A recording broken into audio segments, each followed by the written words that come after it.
Okay, నిన్న చెప్పిన థియరీకి సంబంధించి ఈవేళ సమస్య చేద్దామండి. ఓకేనా? రాసుకోండి, లెక్కలు రాసుకోండి. ఎగ్జామినేషన్లో అడిగేటటువంటి సమస్య అంటే ఎగ్జామినర్ ఎట్లా అడుగుతాడు ఏంటి అనేటటువంటి విషయం మీద ఒక్కొక్క దానికి సంబంధించి ప్రాబ్లమ్స్ చెప్పుకుంటూ వెళ్దాం. Right. A company offered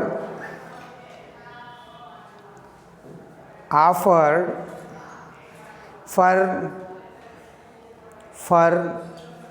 subscription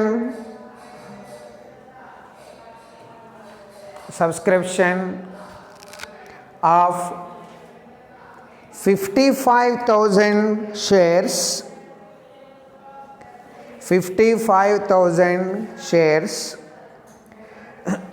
of rupees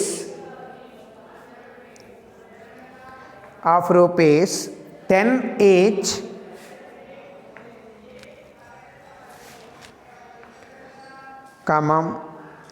rupees 3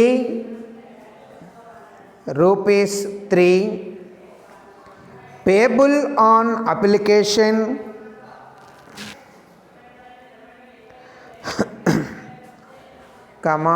rupees 4 on allotment, and rupees 3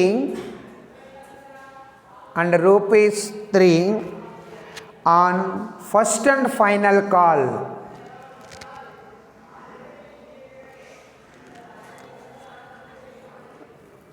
The offer was fully subscribed and all the money called up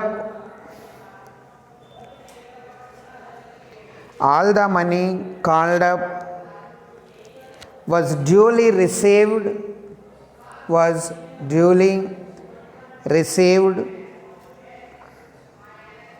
with the exemption of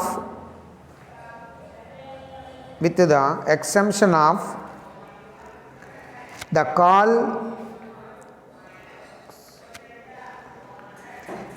call rupees 3 per share on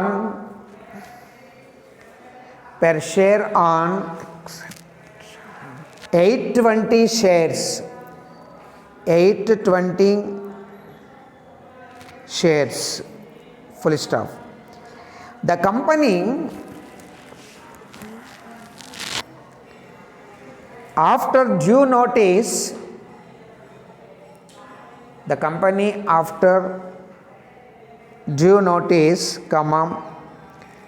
forfeited the shares according to the articles of association,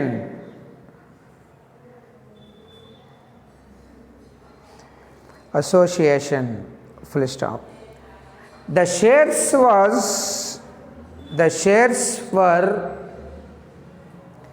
were reissued subsequently at a price of rupees 6 per share. Okay, give journal entries necessary to record the above transactions. Give journal entries necessary to record the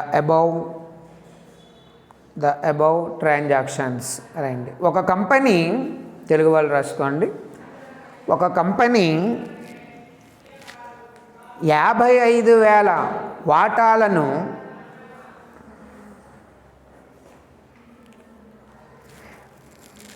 రూపాయల విలువ గలవి 10 రూపాయల విలువ గలవి చందా కోరుతూ ప్రజలకు జారీ చేసింది.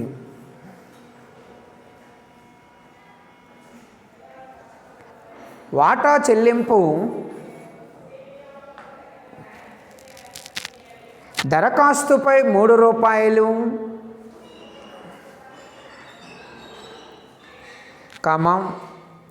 కేటాయింపుపై 4 రూపాయలు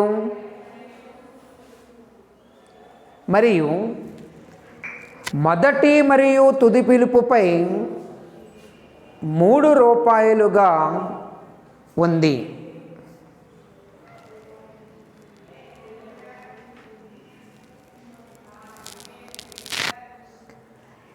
ఉంది 820 వాటాలపై మొదటి మరియు తుది పిలుపు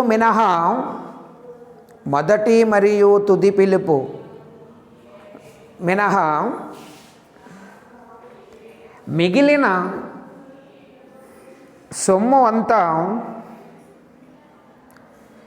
వసూలైనది. వసూలు అయినది.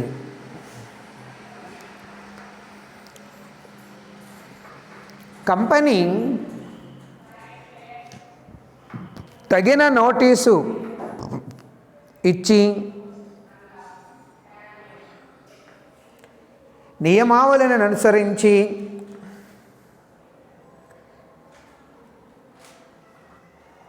ఆ వాటాలను జప్తు చేసినారు.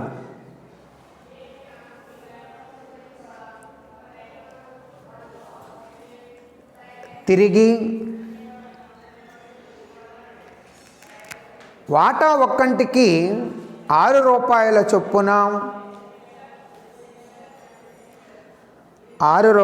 చొప్పున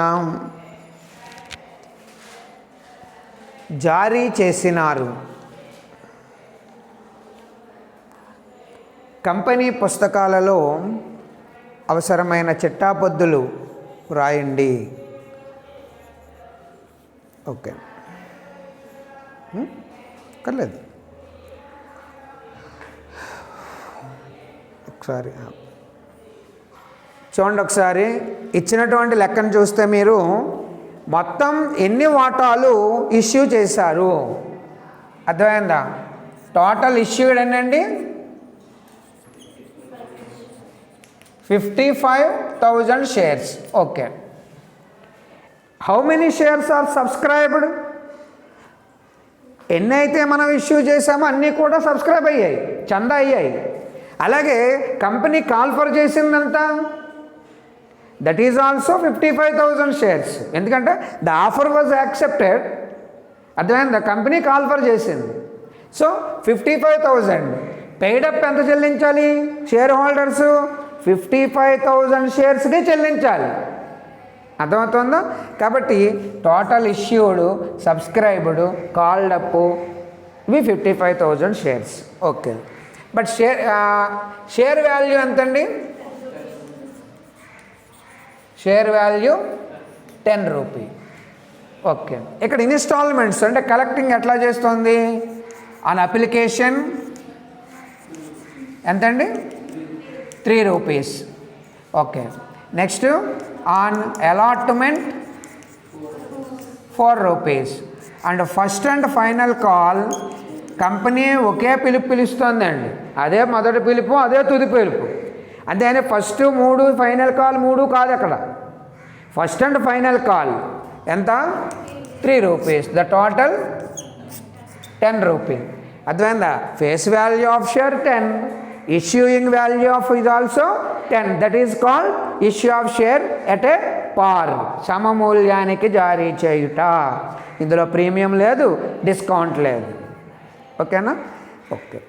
ఇప్పుడు మనకి ఇన్స్టాల్మెంట్కి ఎంట్రీస్ రాసేటప్పుడు మనకి సమస్య ఎక్కడొచ్చింది అంటే 3 రూపీ అప్లికేషన్ కట్టేశారండి. అందరూ కట్టేశారు. అర్థమైందా? నెక్స్ట్ అలాట్మెంట్ కూడా కట్టేశారు. కానీ ఫస్ట్ అండ్ ఫైనల్ కాల్ దగ్గరకు వచ్చేటప్పటికి మాత్రం 820 వాటాలు మాత్రం బకాయి ఉంది, పిలుపు బకాయి.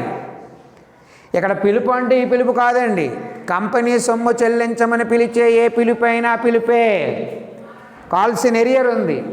ఓకే, ఈ 820 వాటాలు మనకి ఫర్ ఫీచర్ చేశారు. ఎప్పుడు? After giving a due notice. అర్థమైందా?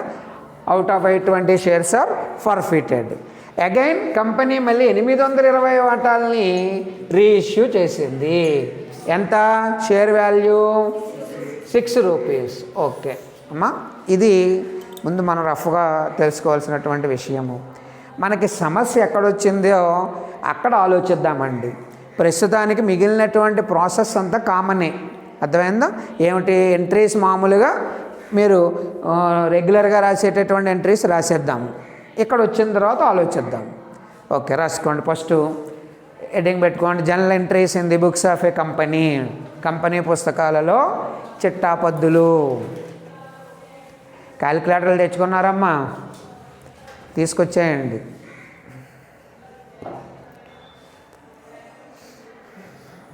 కంపెనీ పుస్తకాలలో చిట్టాపద్దులు.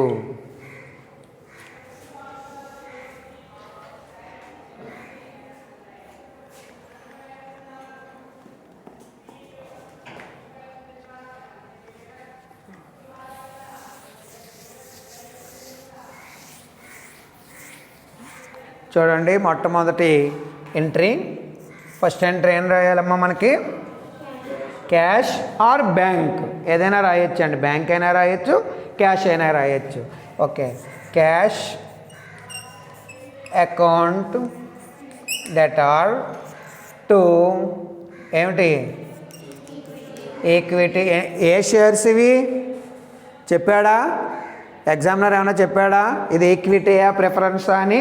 చెప్పకపోతే మనం ఈక్విటీగానే భావించాలి, జనరల్ షేర్స్గానే థింక్ చేయాలి. Okay, equity share capital account ఎంతండి? ఎంత? 55,000. Sorry, equity share application 55,000 into 3 ఎంత వచ్చిందండి? 1,65,000. 1,65,000. Cash account debtor to equity share application account. Equity వాటా దరఖాస్తు ఖాతా 55,000 వాటాలు, 3 రూపాయల దరఖాస్తు వాల్యూ. నెక్స్ట్ దీన్ని ఏం చేయాలి? మళ్ళీ మనం క్యాపిటల్కి ట్రాన్స్ఫర్ చేయాలి. Equity share application account debtor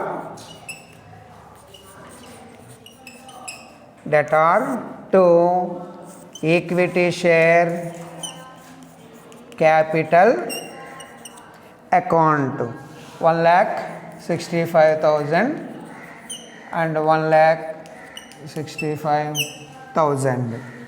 narration వచ్చి transfer to capital account. Equity share application amount transfer to capital account. Next third entry allotment. ఓకేనా? అలాట్మెంట్ కూడా 4 రూపీస్ వచ్చేసినాయా మనకి? రాలేదా? వచ్చేసింది. రాసుకోండి, equity share allotment account debtor బ్రాకెట్లో 55,000 into 4 rupees to equity share capital account. ఎంతండి? 55,000 into 4 2,20,000. 2,20,000. Okay, allotment money is transferred to capital account. And fourth entry allotment మనకు అమౌంట్ వచ్చేసిందా? ఎరియర్స్ ఏం లేవు కదా. So cash received, cash account debtor to equity share allotment account. 2,20,000 and 2,20,000 being the allotment money was received. ఓకేనా?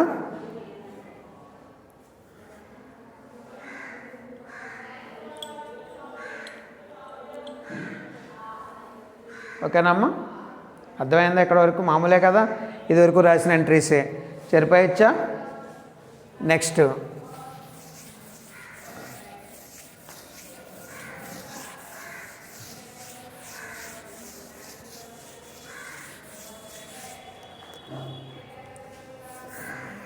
Fifth entry, equity share first and final call account debtor బ్రాకెట్లో 55,000 into 3 rupees ఎంతండి? 1,00,000. 2 equity share capital account 1,65,000. Okay, ఇక్కడ మనకి మూలధనం వస్తుంది.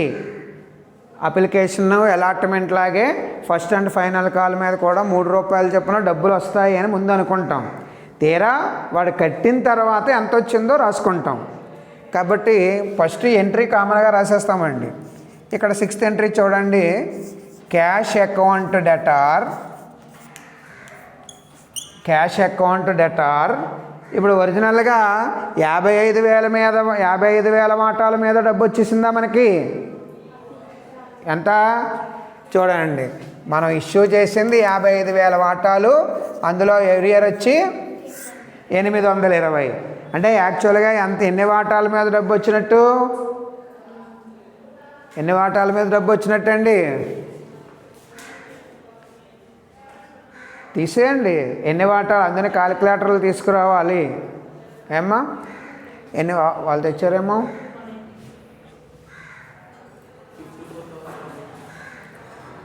అంత 54,180. So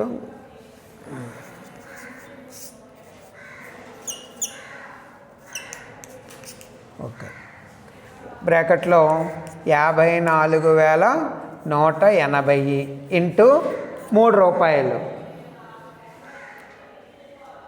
into 3 రూపాయలు అంటే 3 0 0 3 8 24, 3 1 3 2 5, 3 4 12, 3 5 15, 16, 1,62,540. ఓకేనా అమ్మ? ఈ అమౌంట్ అర్థమైందా? ఇది కావాలంటే మీరు బ్రాకెట్లో చూపించుకోండి, 55,000 మైనస్ 820 అని. అర్థమైందా? ఫస్ట్ లెక్క కాబట్టి ఇట్లా ఇక్కడ ఏం చేయొద్దు, మీరంతా వర్కింగ్ నోట్ వేరేగా రాసుకోవాలి. ఇక్కడ ఓన్లీ ఎంట్రీయే కనపడాలి మనకి. అర్థమైందా? నెక్స్ట్, పిలుపు బకాయి ఉందా? కాల్స్ ఇన్ ఎరియర్ ఉందా? పిలుపు బకాయి లేదా? ఇచ్చిన లెక్కలో పిలుపు బకాయి ఉందా?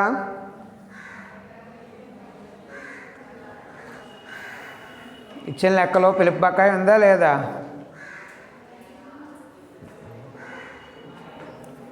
ఇప్పుడు 820 వాటాలు కట్టలేదు అంటే నువ్వు పిలిచినప్పుడే కదా కట్టలేదన్న విషయం తెలిసింది. మరి ఏ పిలుపైనా పిలిచినప్పుడు అవతల పార్టీ కట్టకపోతే దాన్ని బకాయి అన్నామా? అదే పిలుపు బకాయా? కాల్స్ ఇన్ ఎరియర్ అంటే అదేనా?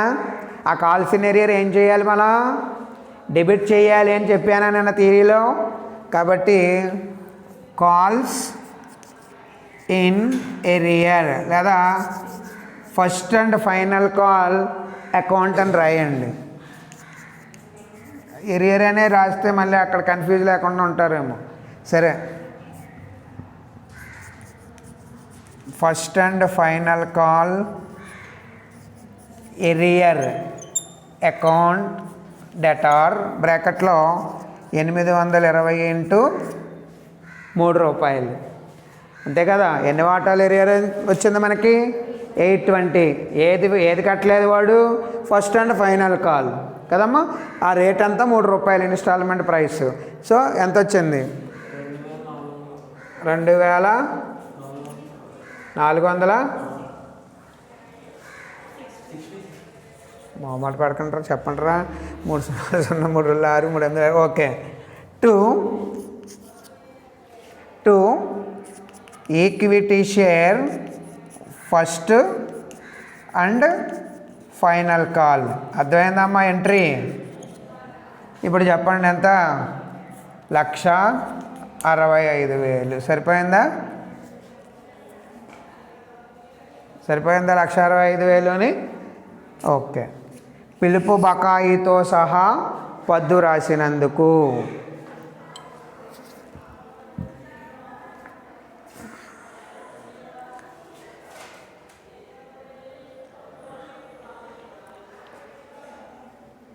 being the amount received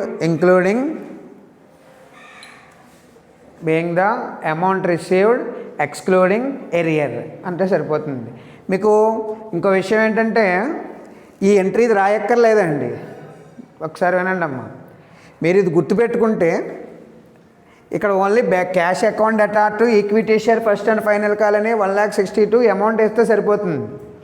అయితే ఇక్కడ మనం ఎరియర్ ఎందుకు చూపిస్తున్నాము అంటే ఫర్ ఫ్యూచర్ ఎంట్రీ రాసేటప్పుడు గుర్తుంటుంది మీకు బాగా. ఫర్ ఫ్యూచర్ ఎంట్రీ రాసేటప్పుడు మనం ఈజీగా ఐడెంటిఫై చేయగలుగుతాం అన్నమాట. కాబట్టి అలవాటు చేసుకోండి. పిలుపు బకాయి ఉందంటే పిలుపు బకాయిని ఈ విధంగా మనం డెబిట్ చేయాలి. అర్థమైందా? ఓకే. నెక్స్ట్ ఏమేంటి? ఇక్కడ మీకు లెక్క అంతా చదువుతూ ఉంటే ఆ చదువుతున్న ప్రతిదానికి ఇక్కడ మనం ఇంట్రెస్ట్ చూపిస్తూ ఉంటామండి. అర్థమైందా? ఇక్కడ వరకు పిలుపులు అయ్యాయి. పిలుపుల తర్వాత ఏం చేశారు? వాటాలు జప్తు చేశారు. నెక్స్ట్ జప్తు ఎంట్రీ రాస్తాం. జప్తు చేసిన తర్వాత రీఇష్యూ చేశారు, దానికి ఎంట్రీ రాస్తాం. తర్వాత అకౌంట్స్, బ్యాలెన్స్ షీటు, అంతే. అర్థమైందా? కొంచెం ఫాస్ట్గా చేశారనుకోండి ఈ ఎంట్రీస్ కూడా రాయకుండా డైరెక్ట్ లెడ్జర్ వేసేయగలుగుతాం అన్నమాట. ఓకే. నెక్స్ట్ చూడండి, forfeiture entry.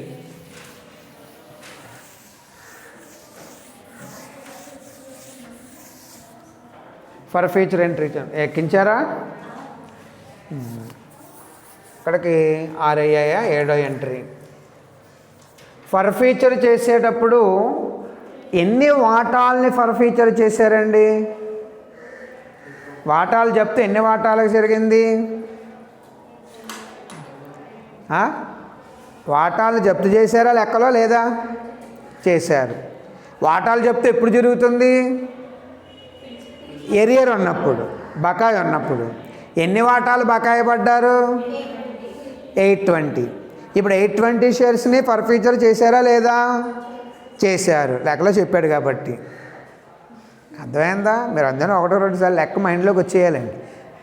So for future చేసినప్పుడు ఏమవుతుందని చెప్పాను నేను? ఎంట్రీ ఫర్ ఫ్యూచర్ అనేది క్రెడిట్లో ఉంటుంది, రైటే. ఫస్ట్ ఎంట్రీ ఏం రాయాలని చెప్పాను?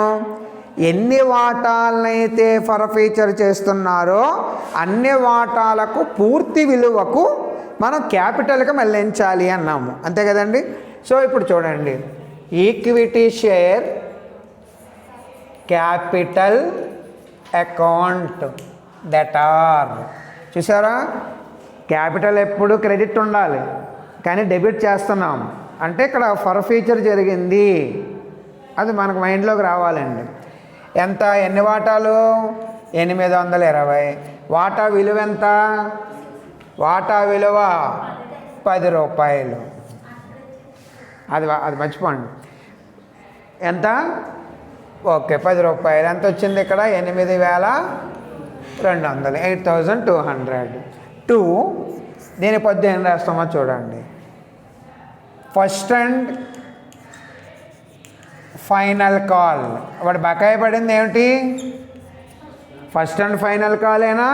ఎంత బకాయి పడ్డాడు? ఇందాక అమౌంట్ వేశారు కదా, ఇందాక డెబిట్ చేశారు చూడండి, 2,460. ఎలాగొచ్చింది ఇది? 820 × ₹3. ఇక్కడ మీకు అర్థమవుతోంది. ఇందాక కాల్స్ ఇన్ ఎరియర్ డెబిట్ చేసాం మనం, ఇక్కడ ఏం చేసాం, ఆటోమేటిక్గా అకౌంట్ పోతుందా, జప్తు చేయడం ద్వారా ఆ అకౌంట్ క్లోజ్ అయిపోతుందా. అక్కడ ఇంత మీకు థియరీలో మొట్టమొదటిగా చెప్పా, డబల్ ఎంట్రీ సిస్టాన్ని పూర్తిగా ఫాలో అయ్యేది కంపెనీ. ఒక చోట డెబిట్ చేస్తే అది ఇంకో చోట క్రెడిట్ అయ్యి తీరాలి.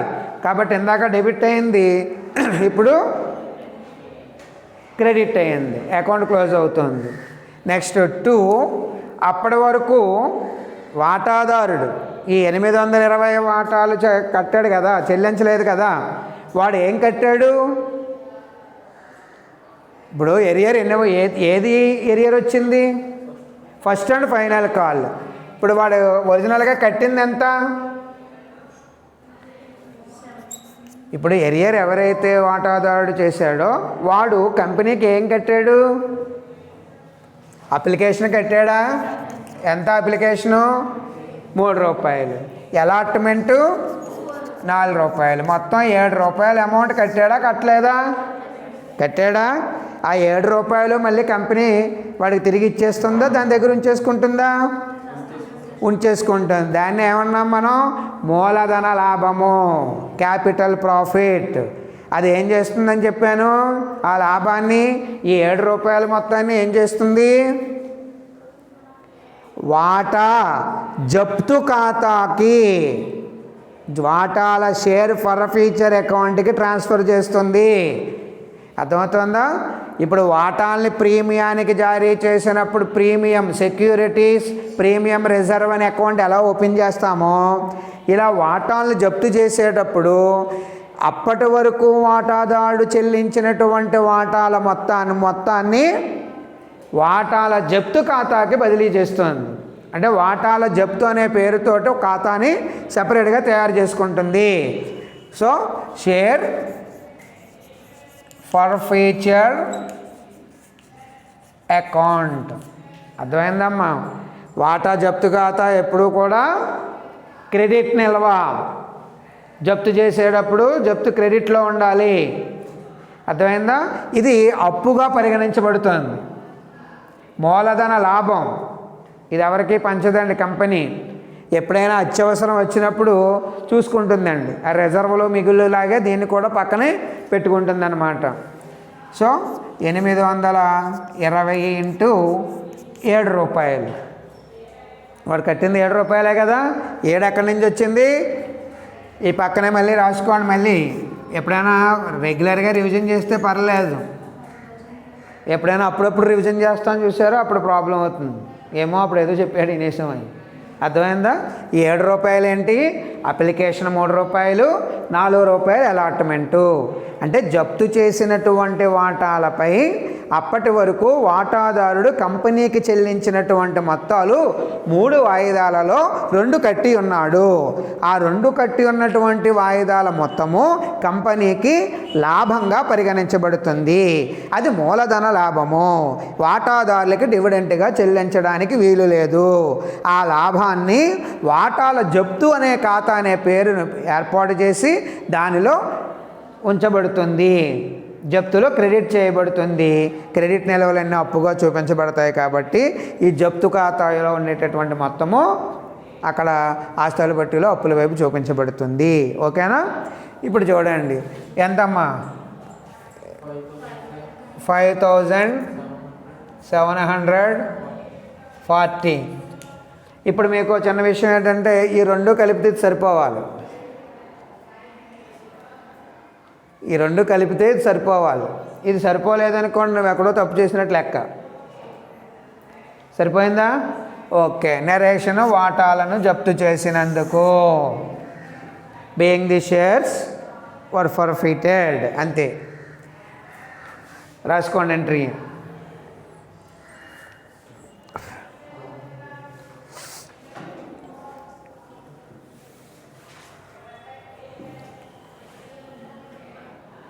కూడా రాసేసుకుంటే ప్రాబ్లం ఉండదు.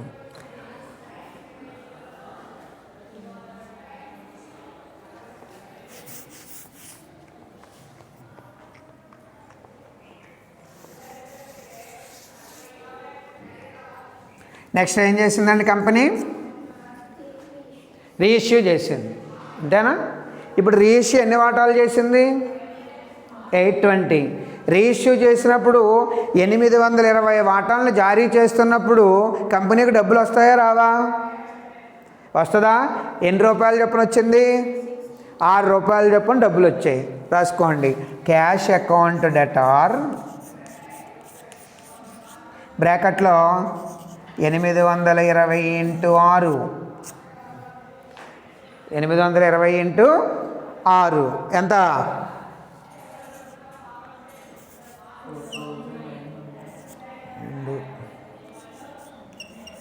4920, అంతేనండి? ఓకేనా? ఇప్పుడు షేర్ వాల్యూ ఎంత ఒరిజినల్గా? 10. రేషియో ఎంత? 4 రూపీస్. ఏంటి 4 రూపీస్? ఏంటండి? తగ్గింపు, డిస్కౌంట్. అయితే ఇక్కడ ఆ తగ్గించిన దాన్ని దేనికి మళ్ళించాలని చెప్పాను నేను? దేని నిమిత్తం ఇస్తున్నారు? ఏ వాటాలను తిరిగి జారీ చేశాడు? అదే, ఏ వాటాలని తిరిగి జారీ చేశాడు? అక్కడ రెండు పాయింట్లు గుర్తుపెట్టుకోండి. ఏ వాటాలను జప్తు చేశారు అంటే పిలుపు బకాయి పడినవి. ఏ వాటాలను రీఇష్యూ చేశారంటే జప్తు చేసినవి. చూసారండి? ఎందుకంటే పిలుపు బకాయి వాటాలను తిరిగి జారీ చేయలేదు. ఎందుకంటే తిరిగి జారీ చేసేటప్పుడు ఫుల్గా చేయొచ్చు, పార్ట్లీ చేయొచ్చు.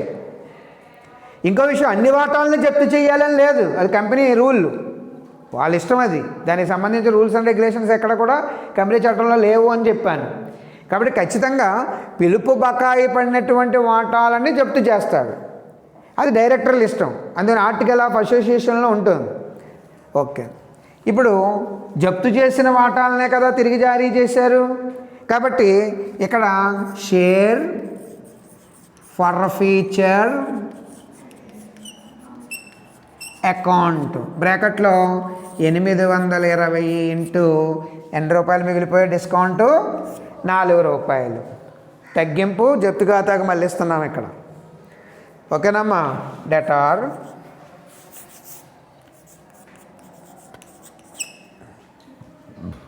అర్థమైందా? ఈ క్వశ్చను ఈ పెద్ద అర్థమైందా? జప్తు చేసిన వాటాలు ఎన్నైతే జప్తు చేశారో అన్ని వాటాలని డబ్బులు ఎంతైతే వస్తున్నాయో వాటా జప్తు ఖాతాకు మళ్ళించేస్తున్నాం. రీఇష్యూ చేసేటప్పుడు సమమూల్యానికి చేయొచ్చు, డిస్కౌంట్ చేయొచ్చు, ప్రీమియానికి చేయొచ్చు, ఎలాగైనా చేసుకోవచ్చు. వాటాలు జారీ ఎలా అయితే ఉంటుందో రీఇష్యూ కూడా జారీ అంతే. కాబట్టి ఇక్కడ వాటా విలువ 10 రూపాయలు, 6 రూపాయలకు జారీ చేసింది. ఈ 4 రూపాయల తగ్గింపుని జప్తు ఖాతాకు మళ్ళించాలి.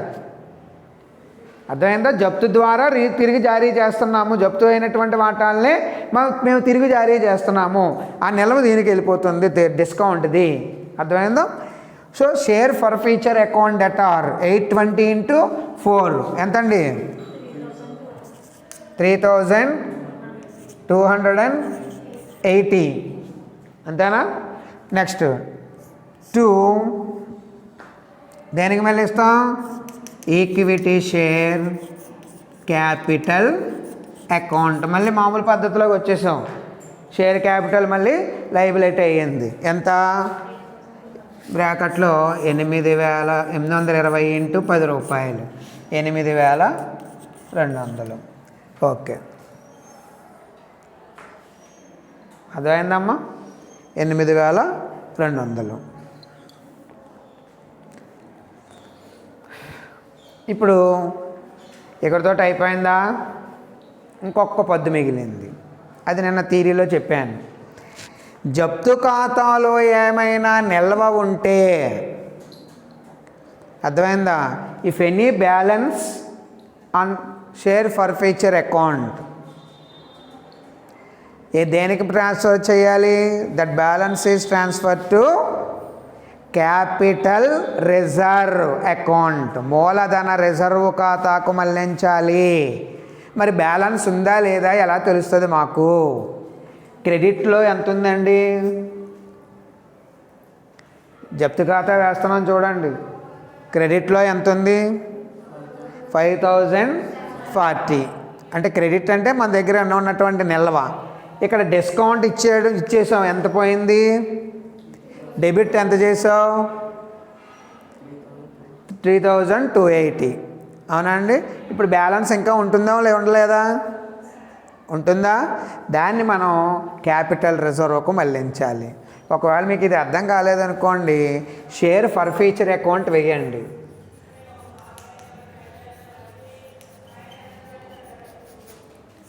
షేర్ ఫర్ ఫ్యూచర్ అకౌంట్ వేయండి. ఏమ్మా, డెబిట్ క్రెడిట్ ఏదైనా అకౌంట్ ఓపెన్ చేసుకోవడమే. ఇక్కడ చూడండి, షేర్ ఫర్ ఫ్యూచర్ ఇక్కడ క్రెడిట్ చేసాం కాబట్టి డెబిట్ ఐటమ్ ఏమైంది? బై ఈక్విటీ షేర్ క్యాపిటల్ ఎంత ఉంది? 5740. ఇక్కడ ఎంత ఉంది? ఏం చేసాం? క్యాపిటల్, ఈక్విటీ షేర్ క్యాపిటల్ ఎంత? 3280. బ్యాలెన్స్ ఉందా? ఉంటుంది, 5740. ఓకేనా? 5740. బ్యాలెన్స్ చూడండి, 0, 8కి 6 కలిపితే 4, 2 1 3, 4 కలిపితే 7, 2460. ఇదిగో అర్థమైందా? దీన్ని వదిలేండి, ఇదే రావాలని ఏం లేదు. 2460. దీన్ని దేనికి మళ్ళీ ఇస్తున్నాం మనం? Capital reserve balancing figure. ఓకేనా? ఈ విధంగా పద్దు రాయండి. Share forfeiture account debtor last entry. Share forfeiture account debtor 9వ ఎంట్రీ ఏంటండి? Share forfeiture account debtor to capital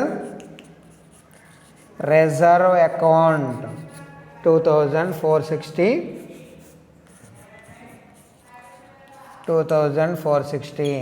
Being the share for future amount is transferred to capital reserve.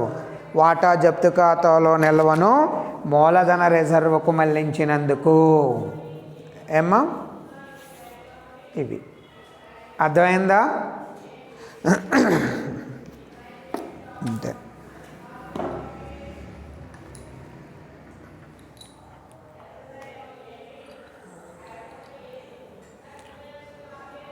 ఓకేనా? ఏమైనా doubts ఉన్నాయా? పద్దుల్లో ఎక్కడైనా అర్థం కానిది కానీ 1కి 2 సార్లు చూసుకోండి, అర్థమవుతుంది. ఓకే. నెక్స్ట్ వీటికి ఏం చేయాలి? మనం అకౌంట్స్ ప్రిపేర్ చేయండి. ఏ అకౌంట్స్ వేద్దాం? 1 capital account, 2 cash account, 3rd one అలాగే share forfeiture account, 4th one balance sheet. అంతే. వేద్దామా? ఓకే. హెడ్డింగ్ పెట్టండి, లెడ్జర్స్.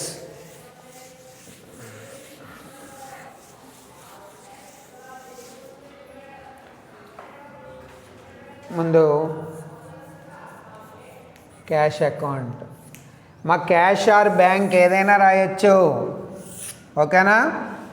క్యాష్ ఆర్ బ్యాంక్ ఏదైనా మీరు రాయొచ్చండి. చూడండి, ఫస్ట్ది టు ఈక్విటీ షేర్ అప్లికేషన్ ఎంత? 1,65,000. And second equity share allotment ఎంత? 2,20,000. Okay. Next equity share first and final call ఎంత వచ్చింది? 1,00,000. క్యాష్ అకౌంట్ ఎదురుకుండా ఉన్నది 1,62,540. అంతే కదా క్యాష్. నెక్స్ట్ ఇంకెక్కడుంది క్యాష్? మనకి రీఇష్యూ చేసాం చూడండి. అవునమ్మా? రీఇష్యూ చేసినప్పుడు దేని ద్వారా వచ్చింది మనకి? అది 4,920 అనేది ఫర్ ఫ్యూచర్ అకౌంట్. ఓకేనా, ఫర్ఫీటెడ్ షేర్ అకౌంట్. లేకపోతే అక్కడ ఎంట్రీ ఎలా రాశారో అదే చూపించేయండి. Equity share capital. Okay, equity share capital account ఎంత వచ్చింది? 4,920. ఓకేనా, ఎంతండి మొత్తం టోటల్ చెప్పండి? 5,52,460 by balance carried down 5,52,460.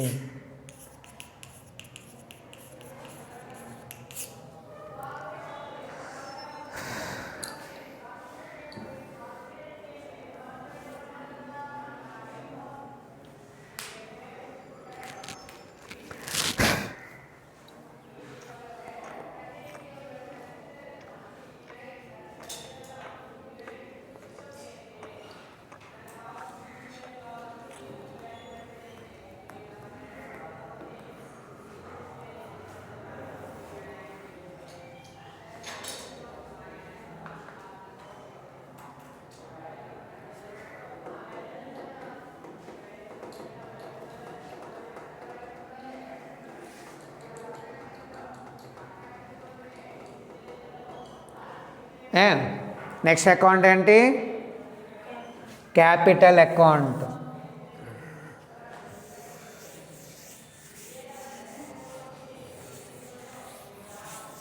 Next account capital account. Okay, by equity share application ఎంతండి? 1,65,000 by equity share allotment 2 lakhs ఎంతమ్మా? 20,000 by equity share first and final call 1,65,000. Next 2 equity share first and final call. First and final call ఎంత వచ్చింది? Earlier అది అమ్మా 2,460. జప్త్ entry చూడండి 2,460. అలాగే 2 ఫర్ఫీటెడ్ share forfeiture account 5,740. అమ్మ జప్త్ entry capital debit చేసాం కదా, మిగతా క్రెడిట్ అయిన 2 ఐటమ్స్ మనం చూపిస్తాం ఇలాగా. ఓకే, ఇంకేమైనా ఉందా? Ratio by cash or bank. By cash 4,900 ఎంత? 20. అలాగే by ఫర్ఫీటెడ్ by share forfeiture account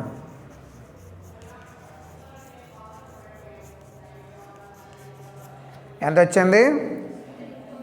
3,280.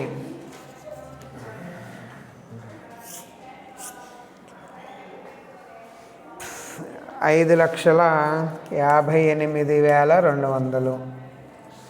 5,02,000 to balance carried down 5,50,000.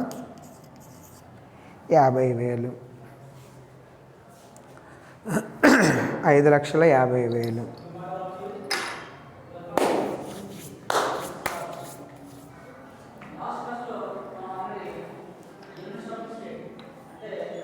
ఇక్కడ చెప్తున్నారా? బోర్డు మీద ఉంది కదా ఆల్రెడీ. షేర్ ఫర్ఫీచర్ అకౌంట్ వేయండి.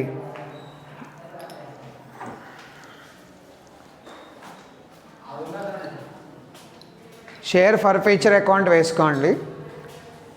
ఈ షేర్ ఫర్ ఫ్యూచర్ అకౌంట్ తర్వాత ఫైనల్గా మనం బ్యాలెన్స్ షీట్ వేయాలి.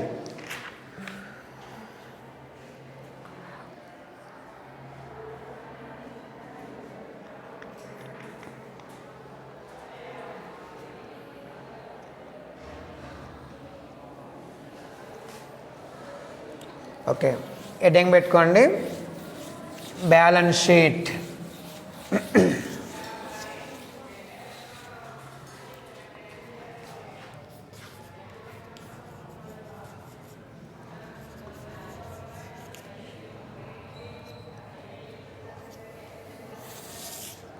బ్యాలెన్స్ షీట్ ఫార్మాట్ ఏంటండి?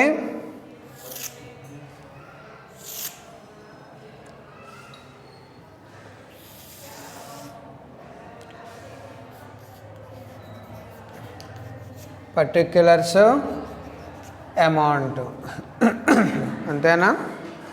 ఫస్ట్ది ఏంటి? ఈక్విటీ అండ్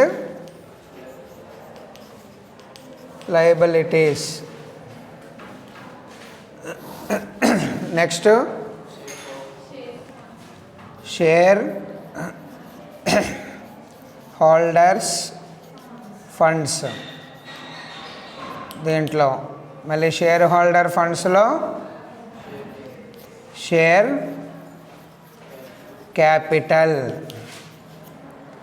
షేర్ క్యాపిటల్లో మళ్ళీ ఏం చేయాలి మనం? ఒక్కొక్క డివిజను చూపించాలి. ఏంటో డివిజన్? ఫస్ట్ది authorised capital.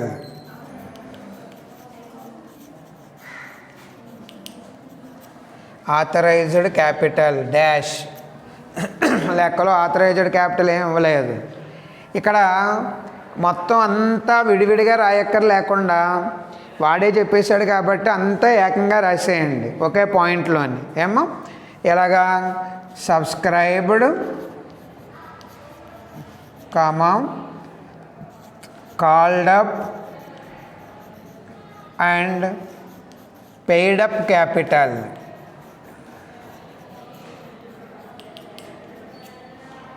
Paid up capital ఎట్లా రాయాలి? ఇది 55,000 షేర్స్ ఆఫ్ ₹10 ఈచ్.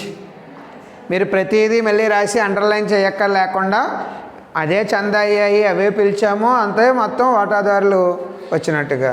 ₹10 ఈచ్. ఎంత? 5,50,000. 5,50,000. Next B reserves and surplus. రిజర్వులు, మిగుళ్ళు. ఈ రిజర్వులు మిగుళ్ళు క్రింద ఏం చూపించాలి మనం? Capital reserve. మీరు ఆల్రెడీ తయారు చేశారు కదా, క్యాపిటల్ రిజర్వ్కి ట్రాన్స్ఫర్ చేశారు. చూడండి ఎంత అమౌంట్? 2,460. ఓకే, 5,52,460. దీన్ని ఏమంటున్నాం మనం? Equity total equity share holder funds. మొత్తం ఈక్విటీ వాటాదారుల నిధులు. మళ్ళీ దీని క్రింద మళ్ళీ ఏం చేస్తున్నాం? రెండో ఐటము నాన్ కరెంట్ లయబిలిటీస్. ప్రస్తుతేతర అప్పులు ఏమైనా ఉన్నాయా లెక్కలో? ఏమీ లేవు. అలాగే మూడో ఐటమ్ వచ్చి కరెంట్ లయబిలిటీస్, ప్రస్తుత అప్పులు డాష్. తీసుకొచ్చేయండి క్రిందకి. 5,52,460. దీన్ని ఏమంటున్నాం? దీన్ని ఏమని రాయాలి? టోటల్ ఈక్విటీ అండ్ ఈ హెడ్డింగ్ లయబిలిటీస్.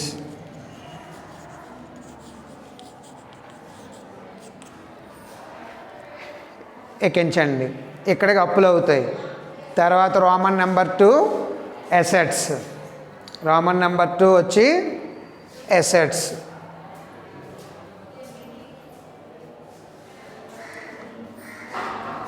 ఎక్కిస్తున్నారా? ఎక్కించండి ఒకసారి.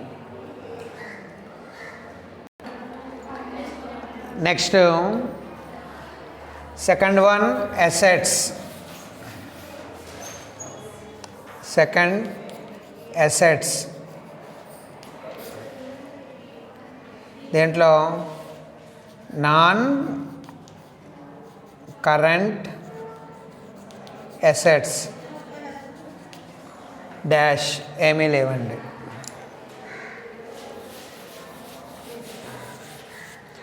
నెక్స్ట్ ఇందులో మళ్ళీ second one current assets. Current అసెట్స్లో ఏముంది మనకి? క్యాష్. బ్యాలెన్స్ ఎంత ఉందండి? 5,460. 5,52,460. ఇది total assets. So balance sheet ఈ విధంగా టాలీ అవ్వాలి. అక్కడ అప్పులు, ఇక్కడ వస్తువులు, అంతే. ఇది ఈ ఫార్మెట్లో తయారు చేసుకోండి.